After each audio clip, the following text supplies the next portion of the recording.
Bueno, la idea era un poco, antes de empezar propiamente con el tema de fundaciones profundas, para cerrar lo que tiene que ver con fundaciones superficiales, ¿verdad? Ver un poco los cuidados que se tienen que tener en la ejecución de las fundaciones superficiales. Bueno, entonces nosotros cuando tenemos las fundaciones superficiales, ¿verdad? Nuestras zapatas, con nuestras vías de equilibrio, ¿verdad? Ya sea centrada, medianera. Bueno, tenemos esta imagen que sería un poco lo ideal, ¿verdad? Así se nota mucha prolijidad en esa, se nota mucha prolijidad en la obra, ¿verdad? Entonces, fíjense hasta el detalle que acá está mostrando los protectores que le tienen a la varilla, ¿verdad? Porque si alguien se caiga para que no le golpee, no le clave ahí la varilla, la punta de la varilla. Bueno, esta es una situación de una zapata, ¿verdad? Así como se ve muy bien, muy prolijo todo, ¿verdad? Y obviamente a eso también le acompaña un hormigonado. Acá se nota que están trabajando con vibrador, que es un mixer el que está proveyendo el hormigón. O sea que es una obra donde se espera que tenga el hormigón una cierta calidad, ¿verdad? Y acá en esta otra imagen ya vemos algo mucho más folclórico, eh, mucho más de un trabajo muy mal hecho, ¿verdad? O sea, se nota acá el suelo, no hay sello, se nota las armaduras acá ya están en contacto con el suelo, eh, no hay mucha, la distribución de la armadura no se logra, se nota que están bastante sucias las armaduras, ven acá, se nota que es distinto, o sea, no se nota ninguna prolijidad.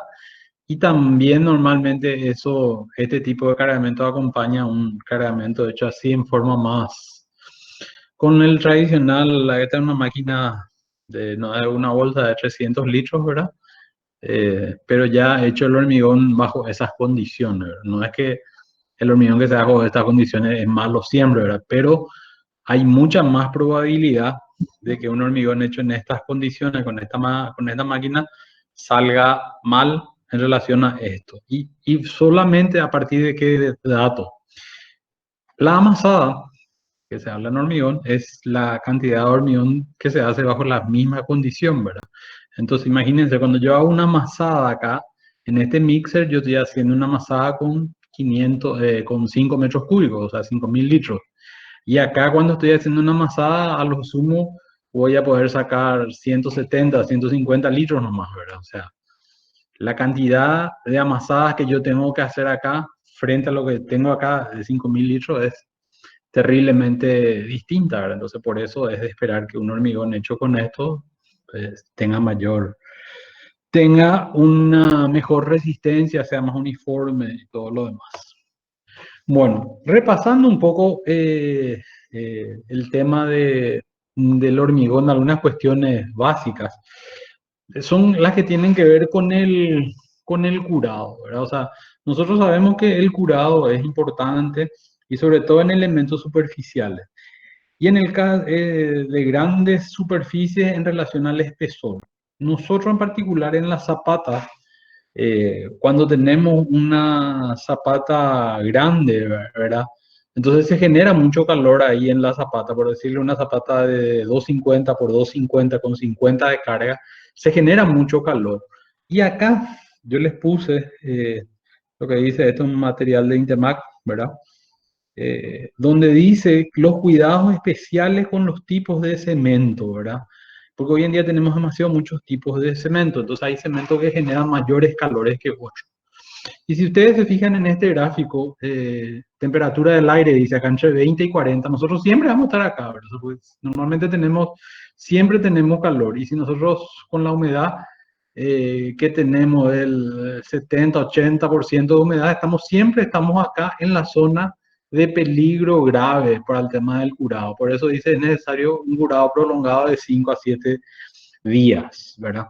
Entonces, importante el tema del curado, fundamentalmente en el tema de cuando tenemos grandes masas de hormigón, pues se genera mucho calor, de hidratación, entonces eso tiende a fisurar el hormigón, entonces ahí pueden entrar los agentes agresivos. Entonces, una de las primeras cosas en cuidar es el tema del curado, perdón. Después, en el tema de la colocación, también hay, Calavera le define como las tres reglas de oro en la colocación del hormigón, ¿verdad? Y la primera regla dice que el hormigón debe llegar a su sitio definitivo con un recorrido vertical. Entonces, fíjense acá en esta diapositiva, en la figura 1, cómo queda un espacio de 60 milímetros para que pueda pasar acá el hormigón. Y fíjense cómo acá en un espacio de 15 milímetros, qué hormigón puede pasar. Entonces, quería yo traer a colación primordialmente importante en el caso de las vías de equilibrio, ¿verdad? Que a ustedes le van a salir con muchas armaduras. Entonces, tienen que tener en cuenta esas cuestiones de cómo se va a colocar el hormigón, ¿verdad? Entonces, normalmente el árido que utilizan las plantas concreteras, es de un diámetro máximo de 19 milímetros, ¿verdad?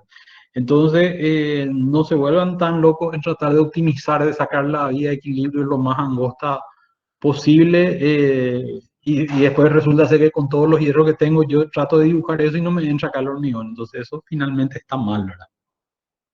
El otro tema es que el vibrador debe llegar a la capa inferior de la armadura. Esa es la segunda regla.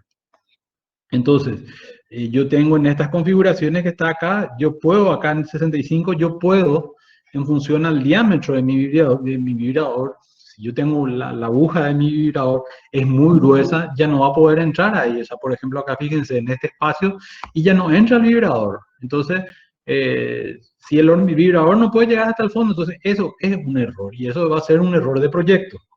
Entonces, fíjense acá, nuestra configuración, ¿verdad? Con armaduras para abajo, pero para nosotros sería lo mismo en la vía de equilibrio que están armadas más arriba, ¿verdad?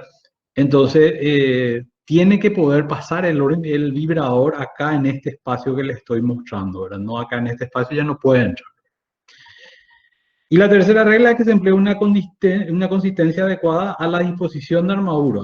Como norma general, dice el hormigón debe tener un descenso del cono ahora no inferior a 6 milímetros. Y bueno, y nosotros normalmente el asentamiento para una vía de equilibrio debería estar entre más o menos 9 más o menos 2 más o menos, ¿verdad? O sea, 9 10 más o menos 2. En respecto a la colocación también, ¿verdad? Estas cuestiones son que ustedes ya las saben, ya de tecnología del hormigón, ¿verdad? Pero no se puede estar tirando así el hormigón que venga y golpee contra el encofrado y que rebote y haga todo este recorrido. Entonces, tendría que se pone una lona plástica acá si es que se va a hacer ese tipo de cargamento, ¿verdad? La misma cuestión, esto más referido al tema de pilares, ¿verdad? Y en la vibración, en el tema del vibrador, lo que ya ustedes ya manejan, el tema de cómo tiene que vibrarse, o sea, el vibrador se mete en forma vertical y se saca en forma ligeramente inclinada. Y entonces, si en un poco en sección horizontal, el radio de acción de los vibradores tienen que estar superpuestas, ¿verdad? Las circunferencias que se generan porque para garantizar que el vibrado sea adecuado. Entonces, especialmente nosotros en los casos de vía de equilibrio que tenemos mucha armadura y de repente se complica un poco el cargamento, ¿verdad? Bueno, y acá está mostrando un alzado de lo que sería un cargamento en planta, ¿verdad? Ya alimentando con dos mixers, ¿verdad? De cómo ir cargando, ¿verdad? Sería más esto aplicado al caso de una platea, ¿verdad? También se habla de que es importante siempre tener un número mínimo de vibradores en la obra, ¿verdad? O sea, nunca trabajar con un solo vibrador porque eventualmente se pueda descomponer. Bueno, eso es un repaso básico de lo que era el tema de tecnología del hormigón que ya lo manejan, ¿verdad? Bueno, dentro del tema este de los cuidados especiales está el tema del estudio de suelo que habíamos hablado, ¿verdad? Entonces, nosotros les decíamos que es importante, o sea, si ustedes tienen el estudio de suelo, o sea, lo ideal es en una obra que está bien hecha, donde hay el estudio de suelo, que ustedes tengan el estudio de suelo, pidan el estudio de suelo y lean qué es lo que dice, ¿verdad? Entonces, por eso puse yo acá verificación visual, de las características del suelo. Dice arcilla limosa de color marrón grisáceo. Entonces ahí dice arena limosa de color marrón con cascote los primeros 40 centímetros. Entonces cuando yo veo ahí el suelo, yo toco acá, me doy cuenta mirando este suelo que es un suelo arenoso, ¿verdad? Entonces yo tengo que mirar esto a ver si por ahí no se equivocaron y yo tengo un encuentro totalmente otro suelo, ¿verdad? Para poder alertar, ¿verdad? Si mi estudio de suelo marca una cuestión como esta, fíjense acá empezó con 19, bajó, después acá subió otra vez a 19. Entonces acá hay una particularidad, ¿verdad? Entonces, ¿dónde me estoy colocando yo? También acá en mi estudio de suelo me dice que acá 3 metros 30, acá, ven acá, dice 3 metros 30, hay agua, ¿verdad? Entonces, ¿será que yo no estoy teniendo esta situación, ¿verdad? De que realmente yo asumo que el perfil es así, realmente lo que tengo son dos bolsones, o sea, no bolsones, dos rocas, dos matacones de roca nomás ahí en esa parte, ¿verdad? Y finalmente yo termino apoyando mi zapata sobre esto, considerando que yo estoy sobre un suelo firme, cuando en realidad no estoy sobre un suelo firme, ¿verdad? Ahí estaba mostrando el tema del agua. El agua acá, por ejemplo, el perfil me dice que está a 3 metros 30, ¿verdad? Y sin embargo yo puedo estar excavando y ni bien excavo y me está empezando a salir esa agua así. Entonces implicaría que yo tendría que llamarle a mi jefe, en este caso, ¿verdad? Para que le llame al geotécnico y decirle, che, mira un poco, lo que estoy encontrando es distinto a lo que estaba en el estudio de suelo, ¿verdad? Siguiendo con el tema de los cuidados especiales, nosotros vimos que los problemas con la colocación del hormigón, en el caso de las zapatas, teníamos acá en esta zona la posibilidad de que entre basura acá, si yo hago mi encofrado y yo lleno esto con suelo y yo no veo realmente, ¿verdad? O que yo tenga fallas acá en el hormigonado de esto. Entonces, en esta zona, una zona particularmente peligrosa, ¿verdad? Entonces, dentro de los problemas de la colocación, puedo tener calidad inadecuada del hormigón, ausencia de sello de hormigón, dimensiones y geometría inadecuada, presencia de agua durante el hormigonado, la compactación deficiente, armaduras mal posicionadas o juntas de dilatación mal ejecutadas. Muy raro es que se apliquen juntas de dilatación en esta zona, pero puede haber en pilares, o sea, una zapata, pero con una junta de dilatación con dos pilares. Entonces, también, entonces, cuando se excavan la zapata, de repente se encuentran estas cuestiones así como estos vacíos o que indican que acá el hormigón no está bien colocado. Esto suele ser frecuente y está en la bibliografía justamente para señalar que cuando hay problemas de mala compactación del hormigón, normalmente se produce en esta zona que estamos mostrando. Los lugares son clásicos de esos lugares, ¿verdad? Después vamos a ver un caso que justamente pasó eso. Bueno, para cerrar esta parte, eh, ¿se acuerdan? Habíamos mostrado rápidamente en una de las primeras clases un edificio que se construyó en el 78 y que se vino abajo en el 2004 y mató 4 personas, ¿verdad? ¿Se acuerdan? Era esta zapata, ¿verdad? Del edificio, Arena Blanca se llamaba, que acá veíamos que había unos problemas en la unión de la zapata con el pilar, acá ya se nota. Esta era la zapata, acá se nota que el hormigón no está bien compactado, acá se nota la falta de unión entre el pilar y la zapata, que era lo que estábamos mostrando hace rato. Entonces, todas estas fotos son las que se obtuvieron después de que se hizo la pericia de saber por qué se cayó eso, se cayó el edificio, ¿verdad? Entonces, por eso tuvimos acceso a estas fotos, ¿verdad? Y recuerdan así como falló, esto estaba ahí en la parte de abajo, ¿verdad? Ya no había conexión entre el hormigón de la zapata con el hormigón del pilar, ¿verdad? Entonces, esta es una imagen del edificio, ya venida cuando se cayó, se terminó de caer así. El edificio se llamaba Arella Blanca, Arena Blanca, ¿verdad? Y esto pasó 26 años después de que se construyó. Entonces, si ustedes agarran y acompañan un cargamento y no verifican esa unión del pilar con la zapata y por tema de apuro agarran y dicen, no, vamos a cargar nomás directamente ya, sin verificar, vamos a hacer con el encofrado perdido. No le digo que le va a pasar esto, pero eh, pudiese llegar a pasar algún tipo de este tipo de cosas. Independientemente, no es para decir si no me pasó nada en 5 años, no va a pasar. Esto pasó 26 años después. Entonces, era para mostrar un poco eso. Y ahora, o sea, tenemos para seguir más, pero me gustaría, si tienen preguntas acá, antes de seguir avanzando, voy a poner el chat.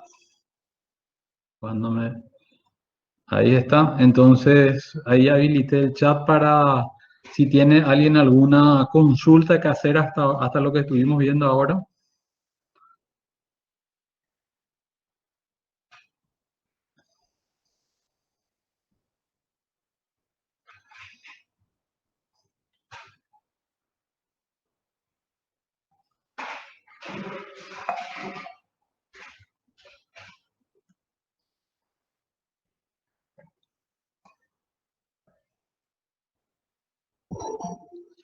Acá hay una consulta, profe.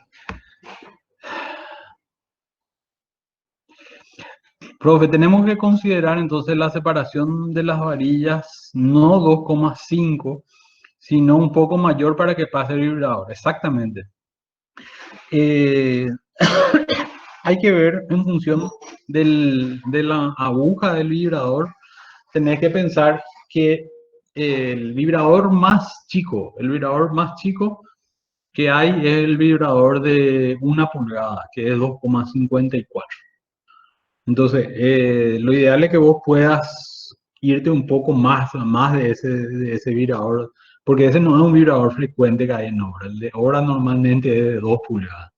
Entonces, el problema es ese, que normalmente en obra el vibrador que más se usa el vibrador de 2 pulgadas, y 2 pulgadas es casi 5 centímetros, ¿verdad? Entonces, lo ideal es que te separes más de 2,5, así como estás poniendo. La, esa vez respondiendo un poco a eso. Claro, la superficie inferior de la excavación de la zapata siempre tiene que estar en forma horizontal y si eso no quedó horizontal, digamos que encontramos un manto rocoso y quedó eso con una cierta inclinación, se tiene que cargar un hormigón para nivelar eso y que trabaje la zapata siempre en forma horizontal.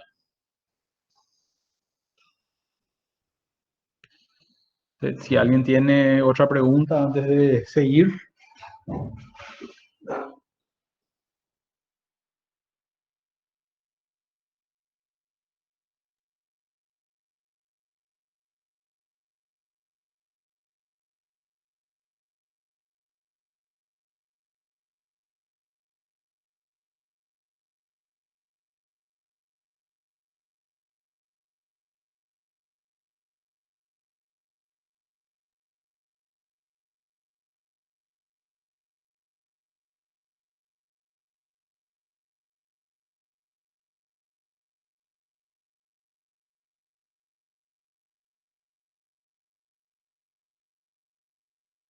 Patas no hay mayormente, no hay mente problema para el tema de las separaciones, no hay mayormente problema para el paso del vibrador, ¿verdad? Eh, para las zapatas normalmente la separación está entre, entre 10 y 20, 25 máximo, ahí más o menos en ese rango más o menos se mueven.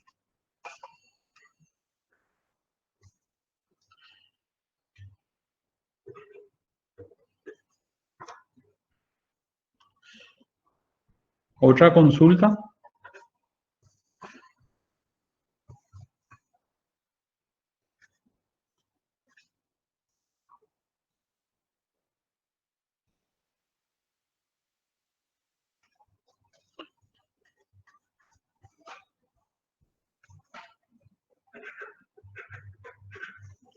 Bueno, vamos a seguir entonces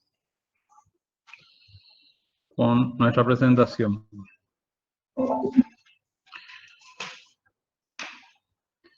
Entonces, aquí, no.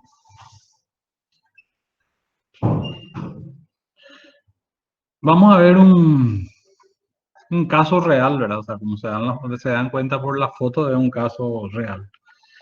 Bueno, ven acá una zapata de tamaño importante, ¿verdad? Ven acá que la zapata tiene un tamaño importante. Y fíjense acá vamos a ver con el puntero acá. Ven toda esta zona, ven toda esta zona cómo quedó. ¿Mm? Se nota, ¿se acuerdan de lo que habíamos visto, de esa diapositiva que habíamos visto hace rato, de donde se generaban muchos problemas en la zapata? Bueno, miren cómo quedó esta zapata. Ven, todo esto, todo este contorno es irregular, una zapata bastante amplia.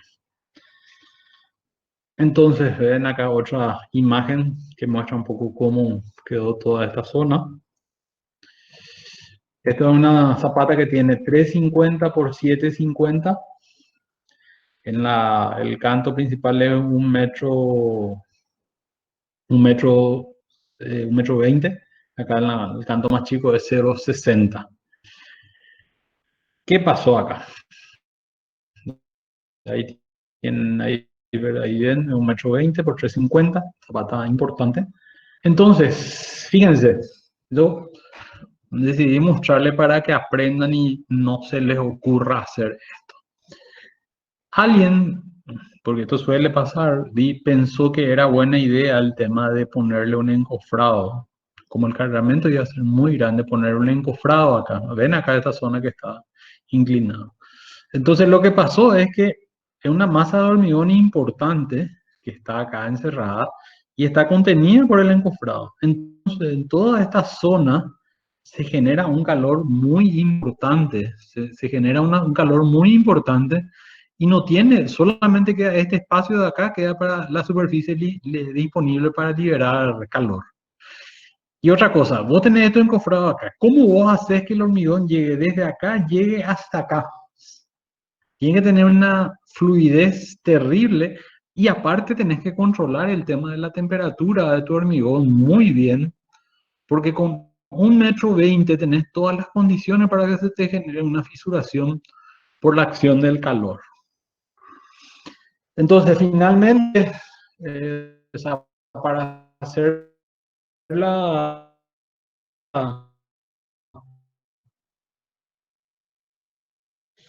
la evaluación de esta, que no son testigos, o sea, testigos que se sacan acá con la máquina, no son testigos que se usan para la resistencia, sino para ver la calidad que tiene el hormigón, del grado de compactación que presenta el hormigón a lo largo de su espesor, de un espesor determinado. Y testigos de 10 centímetros para ver, eso sí, para ver la resistencia. Entonces, cuando se vio la resistencia, se veía que el testigo tenía 17, 27, 18, 19, 28, 22. ¿Verdad? O sea, todas las mismas zapatos. O sea, fíjense acá, yo tengo de 28 el más alto a 17 el más bajo. O sea, bastante desuniforme el hormigón. Muy, muy desuniforme el hormigón. Entonces, nosotros teníamos testigos que si bajo un criterio de tratamiento por la norma americana, podría considerarse de 21 MPa y otro grupo de testigos. Fíjense, el testigo 1, 3 y 4 correspondería a un lote que se puede considerar, vamos a decir, 22. El testigo 1, 3 y 4. Imagínense, o sea, acá y acá estos tres testigos digo una cosa. Perdón. Acá, acá y acá. El 1, 3 y 4. Estos tres dio una cosa. Y estos, los otros, el 2, 6 y 5, que es acá el 2, 6 y 5, dio 30 MPa. O sea, si ustedes se fijan acá otra vez, miren, o sea, este hormigón que está acá en esta zona, justo acá en la zona donde tenía más para liberar un poco de calor y donde el vibrador podía entrar mejor, toda esta zona, el hormigón dio 30 MPa. Sin embargo, en estos testigos, en esta zona, ya dio 21. O sea, 9 MPa, es muchísimo la diferencia, ¿verdad? Entonces quedaría más o menos una cosa así. Entonces también se hicieron otros ensayos que están viendo acá. Estos son unos ensayos donde lo que se hace es se manda una onda de un punto hacia el otro lado.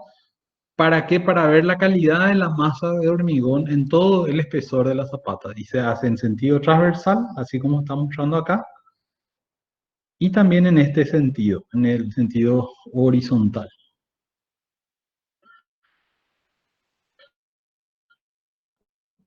Ahí, como está mostrando acá, se haciendo el ensayo de impacto eco, se llama esto, ¿verdad? Se coloca acá un acelerómetro que se hace el golpe y va captando el tiempo que tarda en volver esa onda. Con eso se saca una velocidad y ustedes fíjense cómo acá los valores que bajos que están 1900, 2000, eh, 1700, 2100, 2300. ¿Por qué eso es bajo? Acá, cuando nosotros sacamos los testigos, en las muestras de hormigón, se hacen ensayos de ultrasonido que miden los valores de la velocidad de la onda dentro del hormigón. Y fíjense, están en 3300, 3700, 3500, 3600. O sea, deberían estar en el torno de mayores a 3600 realmente un hormigón, que un hormigón bueno normalmente está en ese orden, 3600 más o menos. Entonces, nosotros acá vemos los valores de velocidad que son muy bajos, lo que nos habla de que la compactación dentro de esta masa de hormigón es deficiente en forma generalizada. O sea, si bien tenemos valores buenos de resistencia en algunos lugares, en general la masa de hormigón, cuando yo analizo toda esta masa así en sentido transversal, la masa de hormigón está mal colocada. Bueno, la conclusión en este caso fue que finalmente todo esto que ustedes están viendo acá, esto, imagínense cuántos millones cuesta esto. Pero muchos millones de guaraníes. Y ahí después, entonces, el tema era que esto tenía que estar ahí mismo, tenía que estar otra vez el pilar. Tenía que estar otra vez el pilar. Entonces el tema era, hija de mí, vamos a tener que demoler todo esto que está acá, todo el hormigón, sacar toda la varilla, limpiar todo y poner otra vez la zapata. Bueno, y no le dijimos. Entonces, ¿qué podemos hacer? Como había por suerte un tema de cota disponible, lo que hicimos es hacerle hacer un hormigón rellenando de este hormigón, todo este hormigón, este espacio que está acá, se rellenó, salíamos a el corte, van a entender mejor. Lo que hicimos fue recomendar que se haga lo siguiente. Entonces vamos a hacer, crecimos acá, acá, y más o menos, perdón, este está mal, esto fue un poco más acá, ahí más o menos, en forma, perdón, hasta acá. O sea, todo esto que están viendo acá, todo esto se rellenó todo con hormigón, se rellenó todo esto con hormigón para traer otra vez la zapata acá. O sea, ahí, ahí, ahí, ahí. Un poco difícil dibujar así con este, ¿verdad? Bueno, pero ahí se fue acá no así el pilar, pues no iba a salir más. Bueno, pero básicamente lo que hicimos, o sea, lo que se planteó fue rellenar toda esta zapata alrededor con hormigón para no tener que hacer no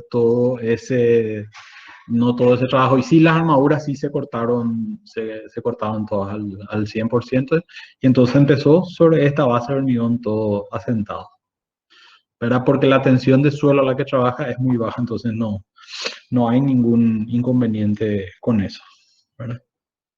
Entonces, bueno, así. Entonces, este fue un caso así que yo creí, me parece muy interesante para mostrar. Bueno, sigamos para ir avanzando. Nosotros, entonces, tenemos una obra donde hay dudas o tenemos problemas luego con la calidad de las zapatas. Entonces, yo tengo una planta como esta que están ahí viendo, una planta que así como esta que están viendo. Y la pregunta sustancial es, ¿cuáles zapatas son las más importantes? Entonces, así sobre este concepto, ya pusimos varias veces ya en el examen de teoría para conocer un poco el conocimiento que tenían sobre cómo actuarían ustedes como ingenieros en una situación como esta. Entonces, el plan de investigación que deberían tener, o sea, que se debería tener sería, primero, verificar la cota de fundación. O sea, yo tengo mi estudio de suelo, tengo el plano del proyecto y decía, no sé, tienen que estar las zapatas, tienen que estar a 2 metros. Bueno, yo puedo verificar eso, si se llegó o no se llegó a los 2 metros, ¿verdad? Las dimensiones geométricas en planta, y puedo verificar también, no es muy difícil verificar. Siempre estamos hablando de que yo tenga todas las zapatas a la vista todavía, no se rellenó encima de las zapatas. La altura de las zapatas también yo podría verificar, esa parte podría yo hacerlo sin mayor dificultad. Después tengo el registro del hormigonado. Registro del hormigonado es algo como esto que estoy mostrando acá, ¿verdad? O sea, yo tengo las fechas de cargamento, tengo acá las fechas de cargamento, pero un ratito, por favor. Acá vamos a mostrar este puntero. Entonces, yo tengo las fechas de cargamento, acá es de 2 de mayo de 2018, Pilar 2. 2 de mayo, Pilar 18, Pilar 42. Entonces, yo sé qué elemento se cargó. Lo ideal es que yo sepa qué día se cargó, con qué hormigón, o sea, con qué mixer, a qué hora, y que pueda tener identificadas las probetas, ¿verdad? Eso es lo que se llama la trazabilidad. Eso es lo ideal que se tiene que tener en una obra, porque no sirve que yo diga, no, ese día se cargaron 36 cúbicos, pero yo no sé si se empezó primero a cargar, vamos a decirle, yo no sé primero si empezaron a cargar estas zapatas que están acá o empezaron a cargar primero estas zapatas que están acá. Entonces, digamos que yo tengo 6 o 4 mixers, o 6 mixers, o 5 mixers, y hay 2 mixers que tengo valores bajos, pero yo no sé identificar qué zapatas yo cargué con esos mixers. Entonces, esa información es muy complicada, ¿verdad? O sea, al no tenerlo, lo ideal es tener una buena trazabilidad. Entonces, la idea es tener registro hormigonado, y con eso más o menos yo podría ver un poco cuáles serían las zapatas principales a estudiar. Entonces, una regla básica es que la zapata de mayor dimensión, evidentemente es la que tiene la mayor carga, ¿verdad? Entonces, obviamente es las zapatas que tendrían que estudiar serían las zapatas que tienen mayor dimensión. Las zapatas dentro de las que tengan la mayor dimensión, también las zapatas flexibles. Entonces, otra prioridad que le doy dando son las zapatas que son flexibles. O zapatas que tengan sin resultados de resistencia o que sean resultados bajos. Y fíjense lo que pongo acá en colores, siempre que no sean rígidas. ¿Por qué? Porque nosotros habíamos visto en clase, cuando hablábamos de las zapatas rígidas, que la resistencia de la biela, que es esto que está mostrando acá, tiene muy poca tensión de trabajo con relación al hormigón. Por eso dice muy poca importancia de la resistencia del hormigón. ¿Qué quiere decir eso? Que entonces cuando ustedes tienen que analizar si la zapata es rígida, la influencia que tiene la resistencia en el comportamiento no es trascendental. Sí podría tener influencia en el tema de durabilidad, pero la durabilidad se puede solucionar con un tratamiento superficial que uno le da a la zapata, sin necesidad de entrar a hacer un refuerzo. Entonces, ese conocimiento ustedes tienen que tener y tienen que manejar este tema de que las zapatas sin resultado de resistencia o resultados bajos siempre que no sean rígidas.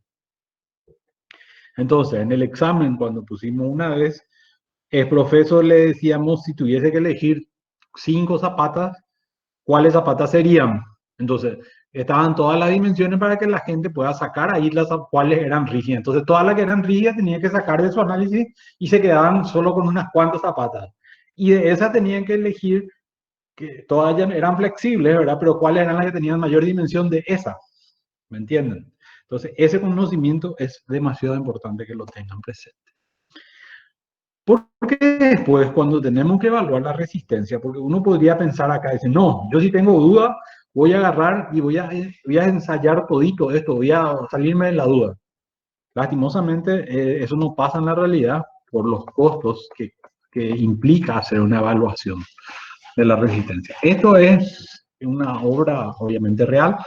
Entonces acá ven el personal, en este caso se hace la excavación, ahí se está sacando la muestra de hormigón. Ven, acá está sacando entonces una muestra de hormigón, acá está sacando otra muestra de hormigón. En este caso particular, ustedes se dan cuenta que se tuvo que excavar. ¿Cómo se dan cuenta que se tuvo que excavar? Porque ven que acá el piso está todo manchado con suelo. En este caso particular les cuento, fue una obra donde el fiscal llegó cuando el fiscal acompañaba una obra y le quedó, bueno, ¿cuándo van a cargar? Y vamos a cargar un viernes, por decirlo. Y bueno, y genial, entonces él se va el viernes y cuando se va el viernes encuentra que ya habían cargado una partida de zapata y estaban cargando otras. Entonces montó en cólera al fiscal, pues le dijo, "Pucha, vos me dijiste que íbamos a cargar cosas, y no, y al final ya teníamos y ya para avanzar ya cargamos. Y él vio cómo estaban cargando lo que estaban cargando ese viernes y le pareció un desastre. O sea, no, era un hormigón hecho era hecho por ellos mismos, ¿verdad? Lo cual no necesariamente tiene que ser que sea malo, pero en este caso sí era malo.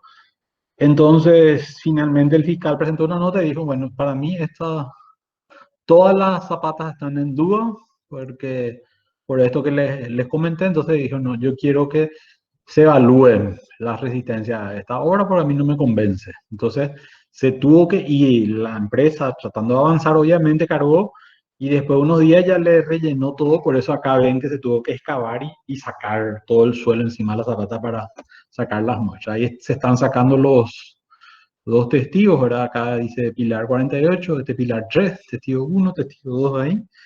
Ahí están una vista de los testigos de ahí de esa obra.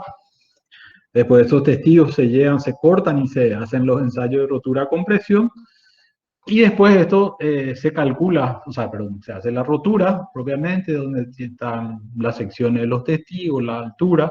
Y la resistencia a los testigos variaban de 6 a 12 MPa, ¿verdad? O sea, tenía razón el fiscal cuando dijo que era un desastre lo que estaban haciendo. O sea, efectivamente era un desastre. Fíjense lo que es la resistencia extremadamente bajo.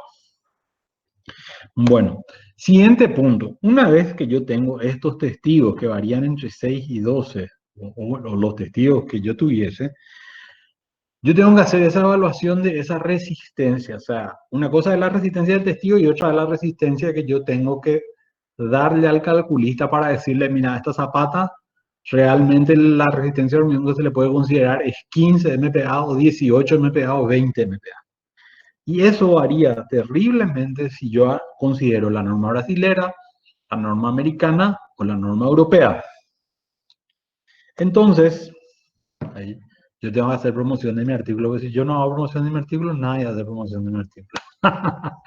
Bueno, entonces justamente el artículo que siempre comento, que fui mi artículo del doctorado, yo, o sea, con mi tutor, que era Luis Carlos, estudiamos eso, ¿verdad? O sea, cómo variaba la resistencia si vos considerabas por la norma europea y la norma americana, porque hay variaciones en la resistencia. Entonces, te puede llegar a verificar con uno y no verificar con otro, ¿verdad? Entonces, esto genera muchísimas discusiones,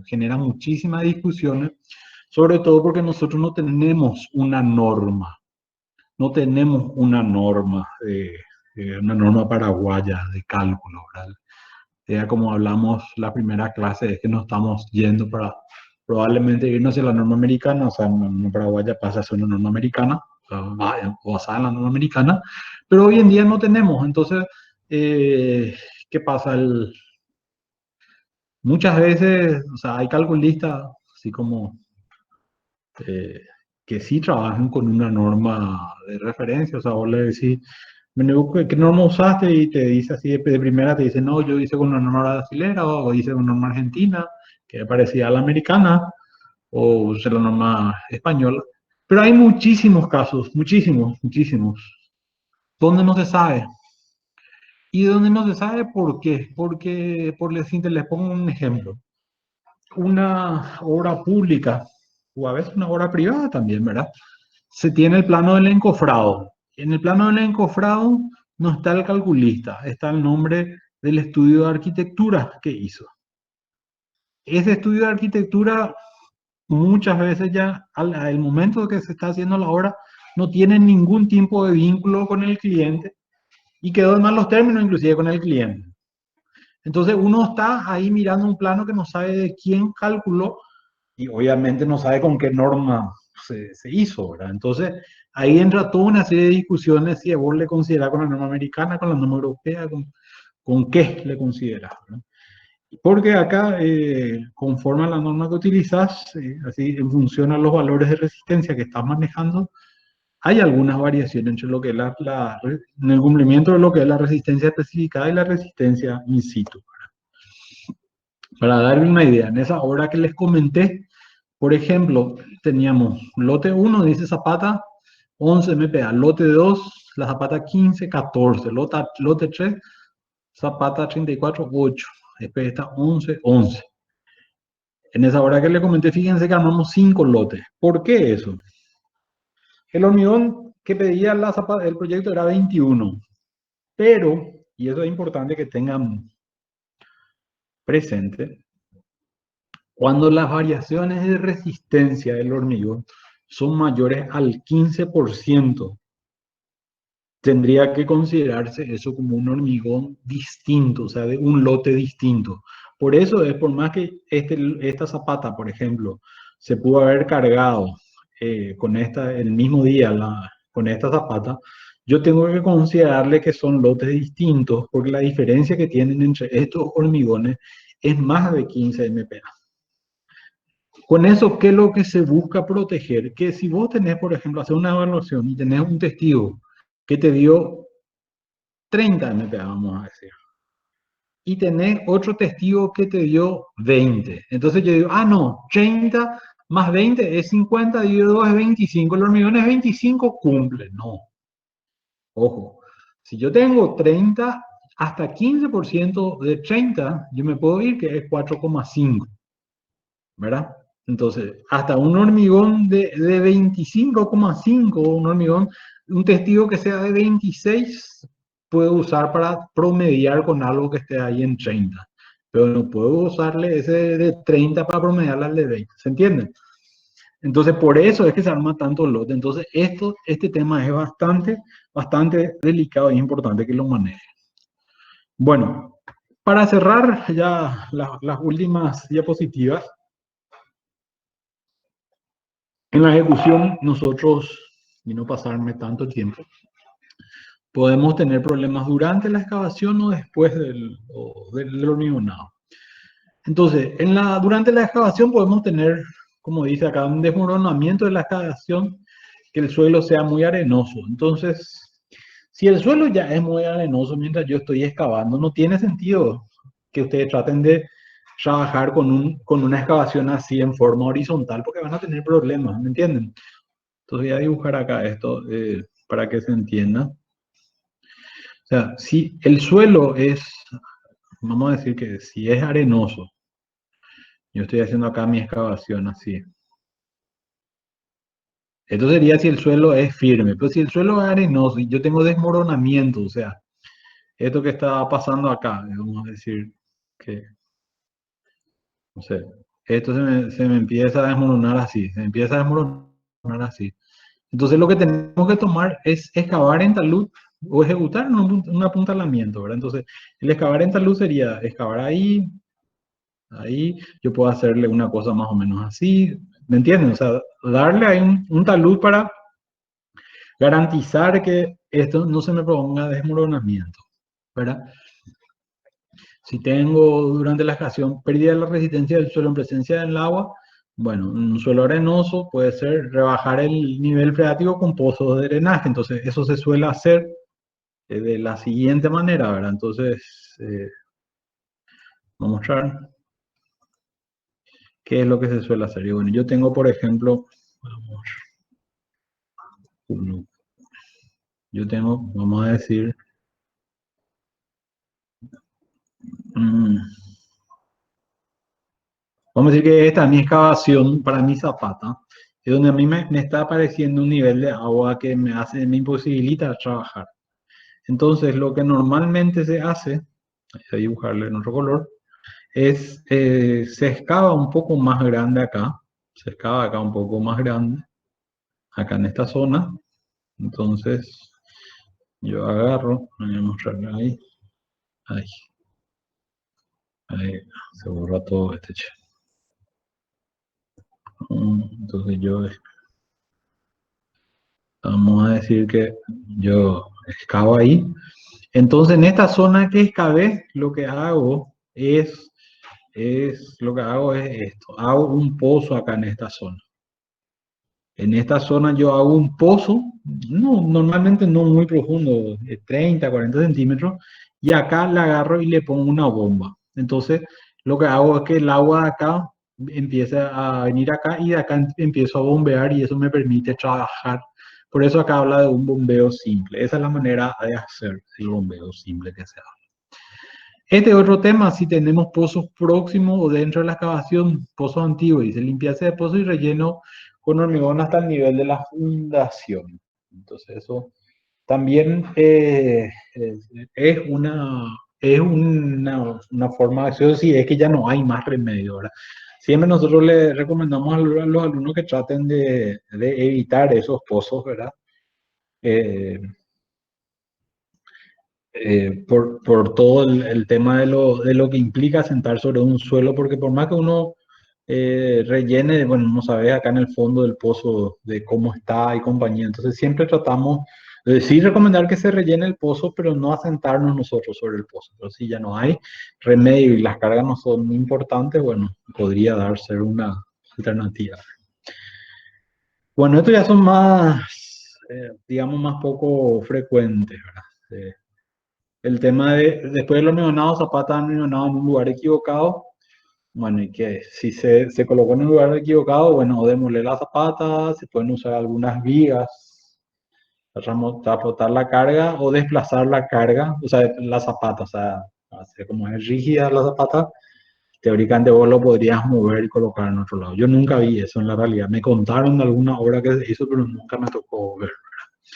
Bueno, resistencia al hormigón inferior a la especificada, que es lo que estuvimos viendo, ¿verdad? Entonces, puede ser, acá dice la concretera, ¿verdad? Puede ser que hicieron mal ustedes, luego, ¿verdad?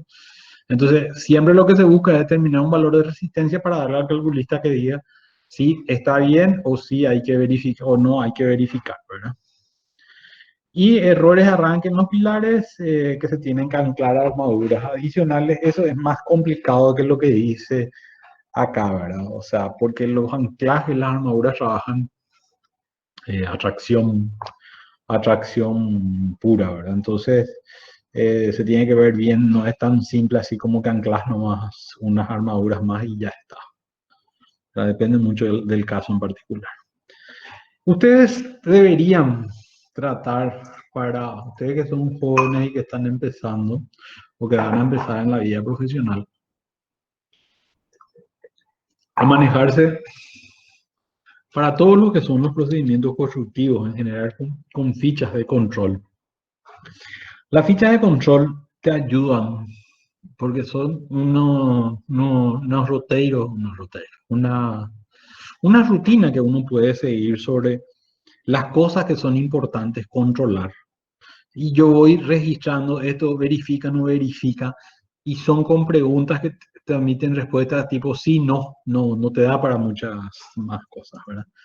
Entonces, en las zapatas, por ejemplo, están las cuestiones básicas, las preliminares a la obra, la instalación del obrador, si tengo vibrador, cuestiones así muy básicas, ¿verdad? Localización de pozos de drenaje, sondeo, todo esto ya les dejo para que ustedes lo vayan viendo después, pero son demasiado importantes y útiles estas cuestiones que por más experiencia que uno tenga, siempre es bueno tener esto porque te ayuda a controlar, ¿verdad? En la ejecución mismo. el replanteo, nombre y lugar de la obra, dimensiones teóricas, cuota de apoyo, verificación de ubicación, todas estas cuestiones que estuvimos viendo en la ejecución, los asentamientos del cono, el moldeo de las probetas. O sea, muchas veces se carga, cuando se te está cargando, che, no le damos probeta y no hay probeta. ¿Cuántas probetas tenemos? Esas cuestiones no se improvisan, se preparan. Bueno, y con eso entonces estamos terminando y vamos a pasar a los, al chat si es que tienen eh, algunas preguntas. Sí, el hormigón de limpieza siempre es muy importante, ¿verdad? Entonces, no sé si tienen alguna pregunta, alguna consulta para hacer y así después ya pasan o sea, ya empieza Rubén con la clase.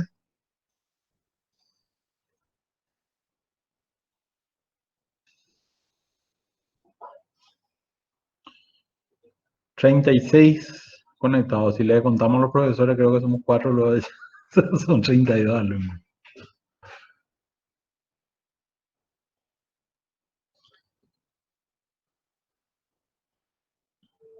Bueno, entiendo entonces que no hay ninguna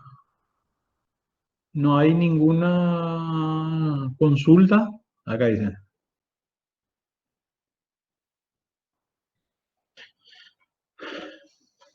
Bueno, ese criterio, acá una pregunta, dice, para promediar la resistencia es posible hacer grupos de probetas con diferencia del 15%. No, las probetas moldeadas tienen que darse el tratamiento estadístico que establece la norma, ¿verdad? O sea, en el caso que normalmente manejamos nosotros el tema de la norma española, ¿verdad? Que funciona la cantidad de muestras, cantidad de probetas que uno tiene la fórmula estadística de cómo se maneja. Este tema del 15% sí se refiere para el caso de los testigos. Eso sí te define para el tema de los lotes del hormigón que tenés que hacer con los testigos. Eso realmente es una recomendación que viene cuando se hace la evaluación de estructuras existentes. Entonces uno saca muestras de hormigón y entonces si la diferencia es más del 15% tiene que sacar más testigos para tratar de acotar mejor el lote del hormigón. Sí, para testigos sí es 15% la diferencia máxima que puede haber entre los testigos. Ahora, cómo asignar la resistencia ya es un proceso más complejo y bien distinto de acuerdo a cada normativa.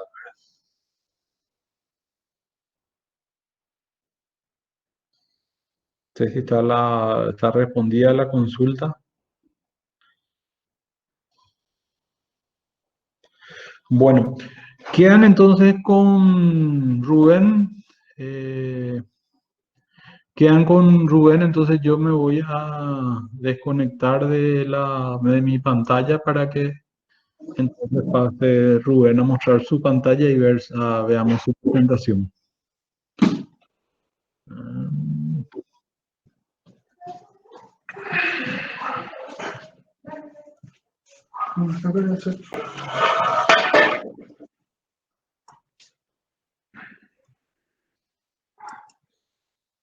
Mm, ¿Qué querés hacer?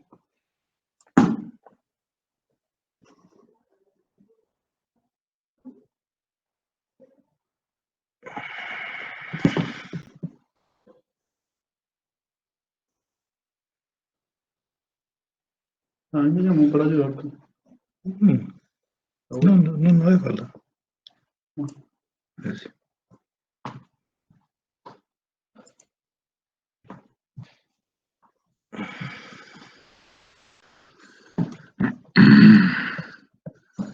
Buenas tardes, no sé si me están viendo algo.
Bueno, no sé si están viendo algo.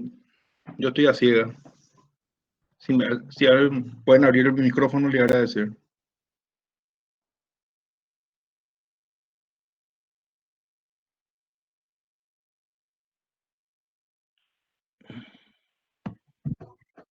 Se ve la mitad de tu presentación, profe.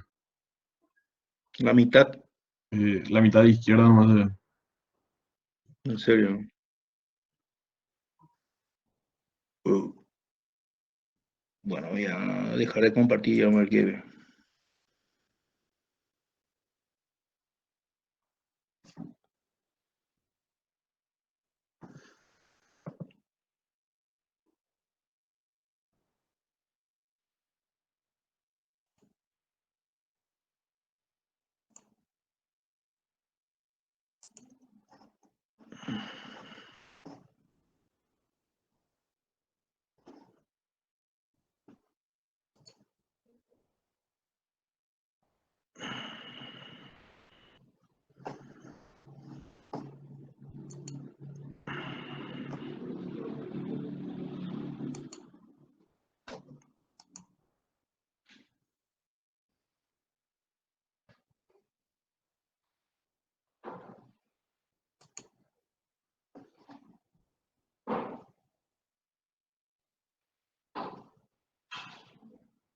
¿Y ahí qué tal?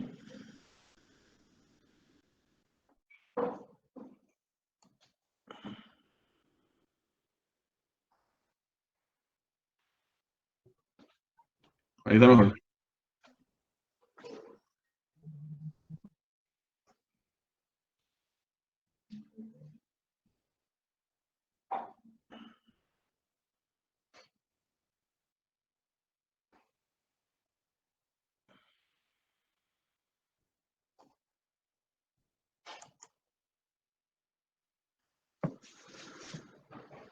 Ahí parece que está mejor.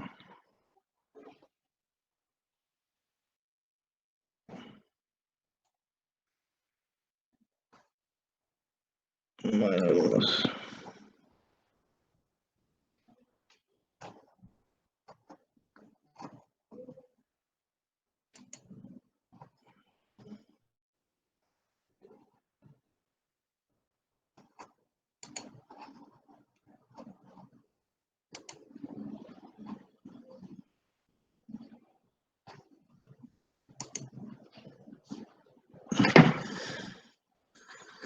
ahí se ve algo.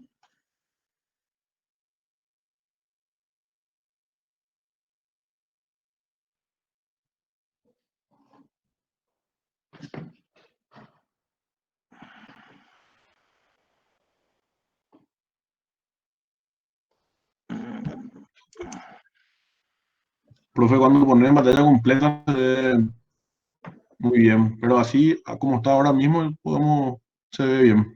Podemos Pero dejar así. pantalla completa, yo no le veo a usted.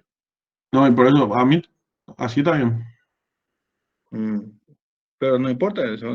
Vamos a hacer como hacía Gavilán también. Vamos a presentar una serie de diapositivas y después paro la presentación y atiendo las consultas si es que hay.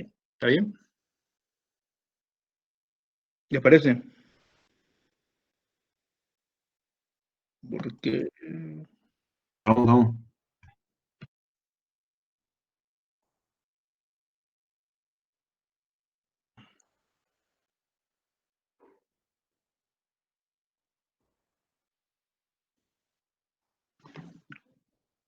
bueno, a mí me tocó desarrollar las fundaciones profundas. Entonces, ¿a qué llamamos fundaciones profundas?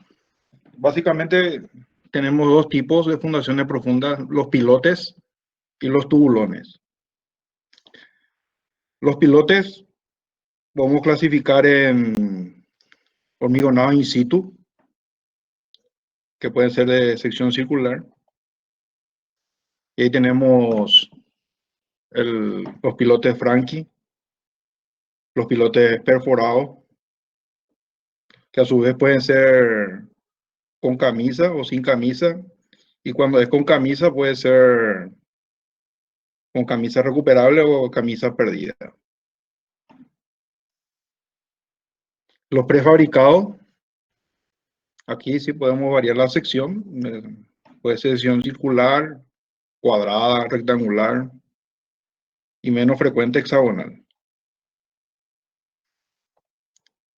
Y el otro tipo de fundación profunda que vamos a analizar son los tubulones, que se seleccionan para el caso de que la cota de fundación sea menor a 6 metros. Siempre son de secciones circulares y se utiliza cuando el suelo es desmoronable. Entonces, básicamente tenemos los pilotes para profundidad hasta 10, 12 metros y los tubulones para 6 metros. Entonces, los tubulones tienen la limitación de que no podemos hacerlo en suelo desmoronable porque no vamos a poder excavar. Y también si hay presencia de napa freática potente. Bueno, entonces vamos a centrarnos en esta clase en los pilotes. Entonces tenemos el primer tipo de los pilotes in situ.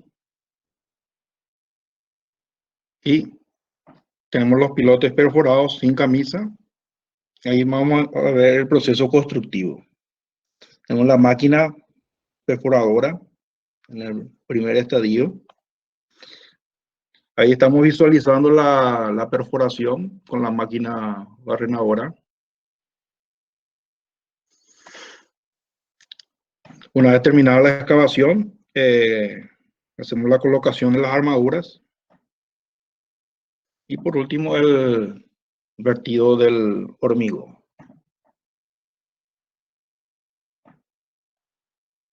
Bueno, acá con fotos reales tenemos acá la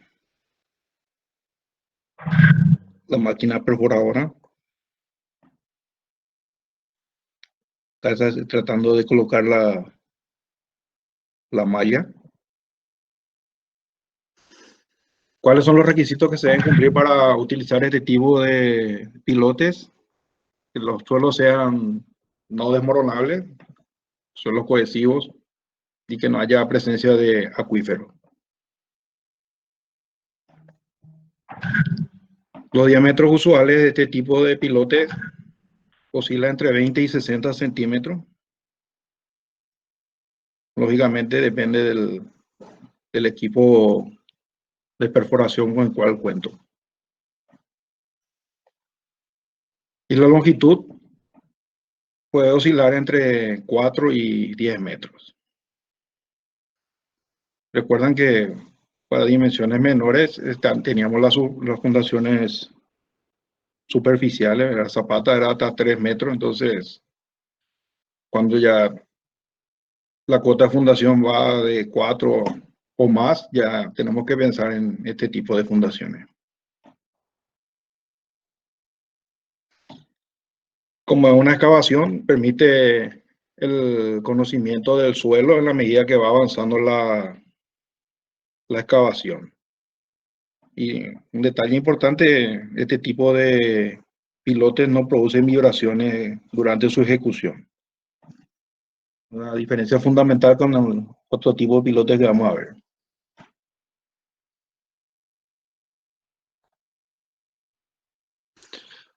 Bueno, en caso de que tenemos suelo desmoronable y presencia de napa freática, podemos utilizar el lodo bentonítico para reforzar las paredes. Entonces el procedimiento es el mismo, se hace la perforación y se le llena con el lodo bentonítico. La bentonita es básicamente una arcilla, vamos a ver más adelante las características que debe tener. Ahí sigue la excavación, la perforación del pilote, siempre sumergido, embebido en el lodo bentonítico. Se coloca la armadura y se procede al vertido utilizando unos tubos denominados tubos Tremi. Y en la medida que se va vertiendo el hormigón, por una cuestión de densidad, va desplazando el lodo bentonítico hacia arriba y el hormigón va ocupando la parte más baja. Y simultáneamente se va extrayendo el tubo Tremi. Hasta terminar el colado del hormigón.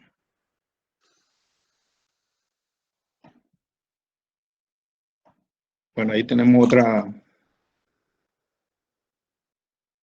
otra vista. Acá está el tubo, el pozo perforado con el lodo bentonítico. Acá tiene un tapón, un sello, que generalmente es una pelota, una bola de goma que tiene el diámetro del tubo. Entonces va metiendo el hormigón, esto va descendiendo. Nótese la distancia del fondo de la excavación y el tubo tiene que ser una vez el diámetro de la camisa del tubo Tremi.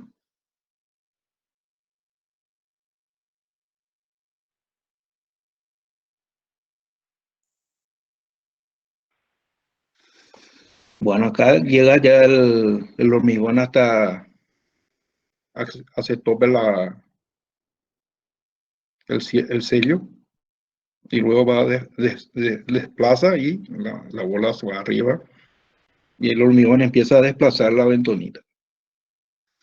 Evidentemente esta primera camada, como tiene una mezcla con el lodo, entonces después se va a tener que desechar.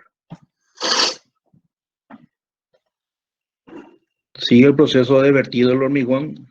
Nótese acá la primera camada, que es una mezcla del lodo con el hormigón. Y se procede el cargado hasta que aflore esta primera camada en la superficie. Y bueno, ahí llegamos hasta la cota de fundación. Y esto posteriormente se demuele.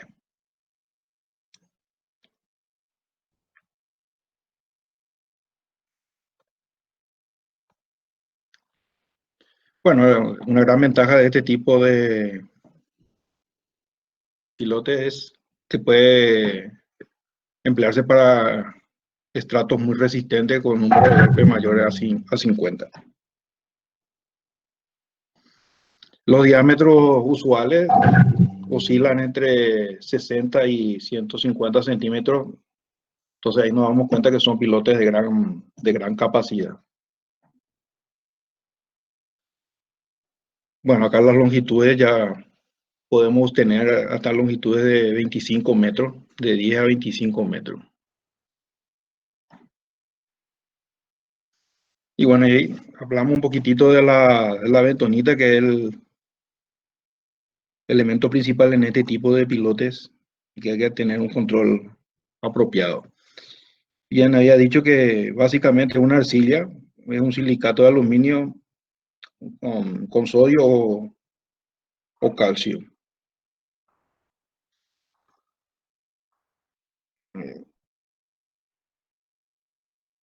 Entonces, la principal función del lodo bentonítico o de la bentonita es evitar que se desmoronen las paredes de la perforación y además permite remover los sólidos producto de la excavación y mantenerlo en suspensión. Pero para ello tiene que tener algunas características. Acá vemos el proceso de perforación, ¿verdad? Con el lodo bentonítico, tiene un color grisáceo, ¿verdad?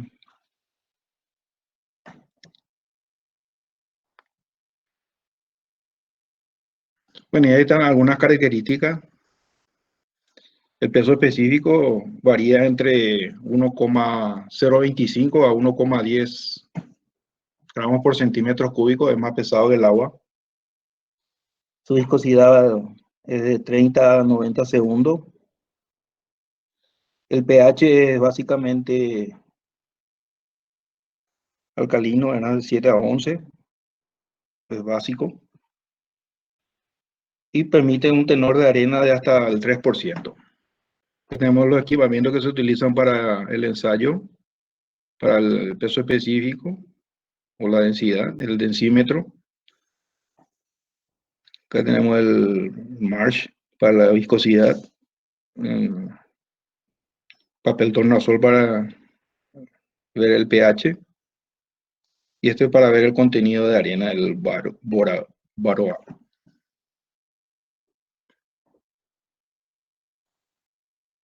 Bueno, ahí vemos que está determinando la densidad de nuestro lodo bentonítico.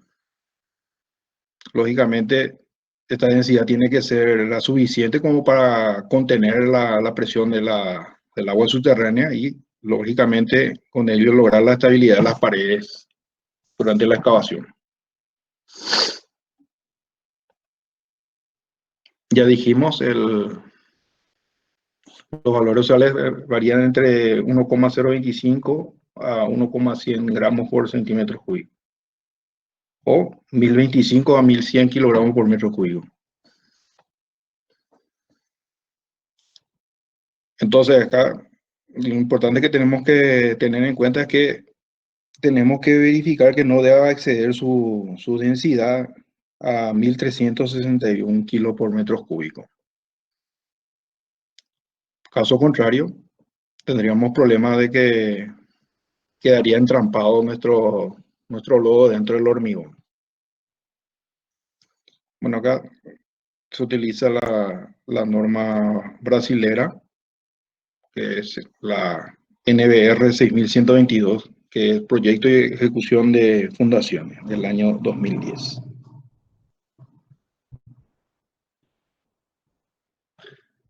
Bueno, lo otro que debemos controlar es el pH. Para eso usamos el papel tornasol. Y dijimos que el valor del pH tendría que variar entre 7 y 11. Recuerden que 7 es neutro y mayores valores es básico.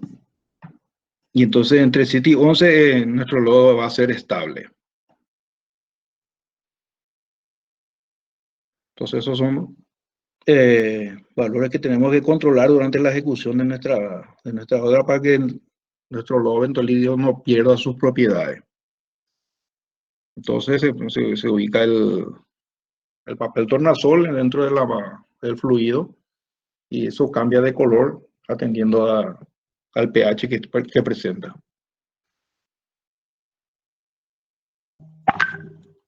¿Para qué se hace la medición del pH? Y básicamente es para controlar si no hay contaminación del lodo con nuestra excavación. Esta contaminación lo que hace es alterar las propiedades del lodo bentonítico y de repente ya puede dejar de cumplir las propiedades que nosotros estamos buscando.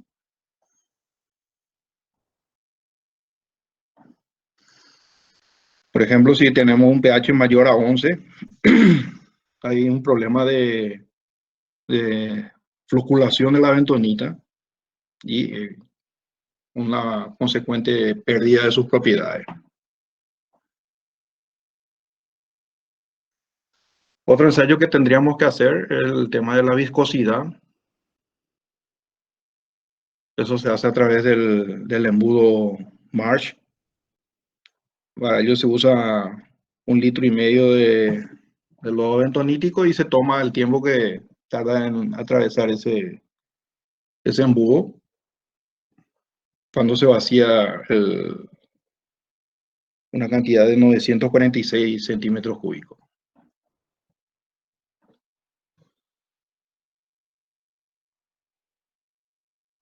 Acá habla una viscosidad de 38 a 40 segundos usando el funnel, el embudo de Marsh.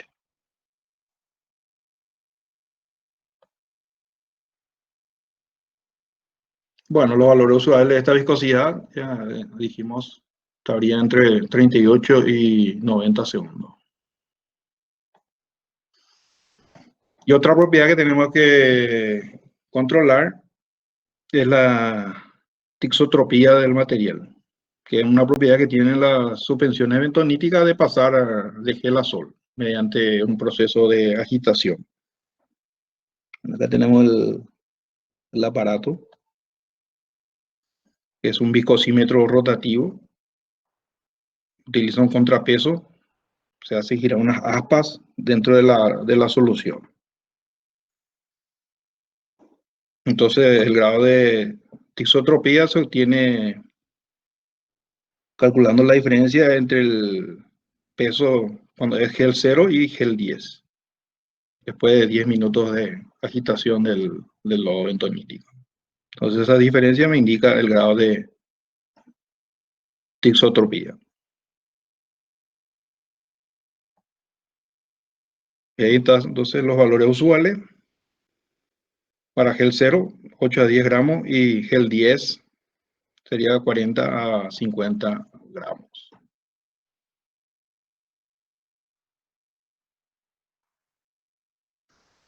Luego tenemos el contenido de arena, donde para medirlo se utiliza un tubo graduado que se llena con una muestra de arcilla hasta un nivel indicado. Luego se hace una dilución con agua y se agita. Ese producto después se vierte sobre un tamiz, malla 200, y la arena lavada se vacía nuevamente del tubo y se mide el volumen. Los valores usuales tolerables son de 0 a 3%. Cuando hay un mayor valor de contenido de arena superior al 15%, eso lógicamente hace variar la densidad y con ello la viscosidad y la tixotropía del lodo bentonítico, y se pierden sus propiedades.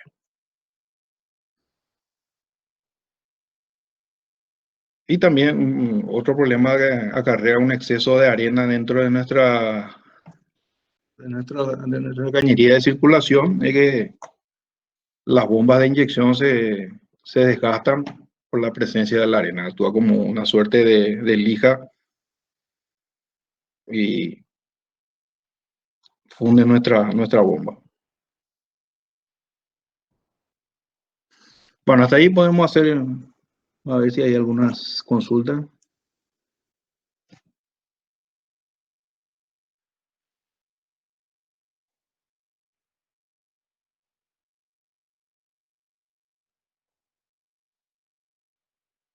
Bien, ¿hay alguna pregunta? ¿Se entiende? ¿No se entiende nada?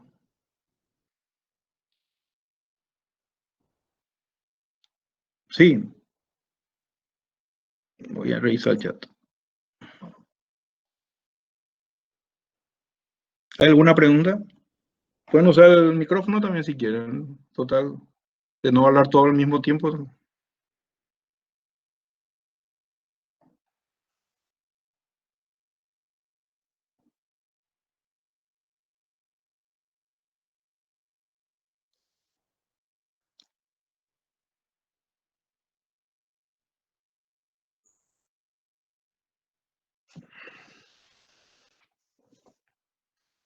No hay problema.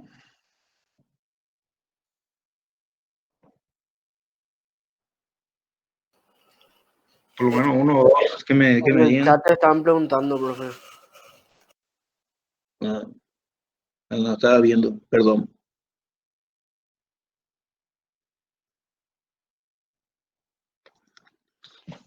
Bien, la pregunta dice: ¿por cada piloto se verifica las propiedades del lodo? ¿El lodo entonces cuando hay agua o solamente con peligro de desmoronamiento? Sí, justamente esa es la idea. Si no, lógicamente, si vamos a usar lodo bentonítico, requiere toda una instalación, tanto para inyectar el lodo como para recuperar. Hay que hacer toda una instalación adicional, unas piletas para recuperar el lodo y recircular. Y sí, es un proceso mucho más costoso, ¿verdad?, que el anterior. Entonces, justamente se reserva para el caso que tengamos problemas de desmoronamiento de nuestra excavación.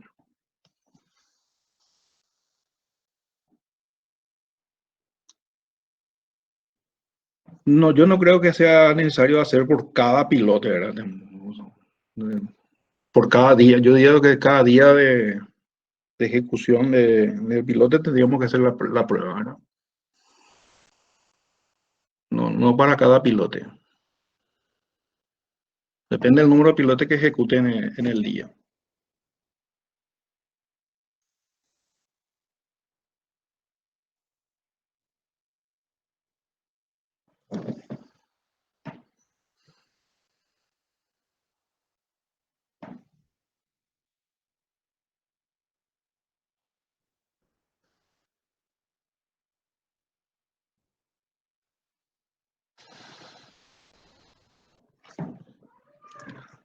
Bueno.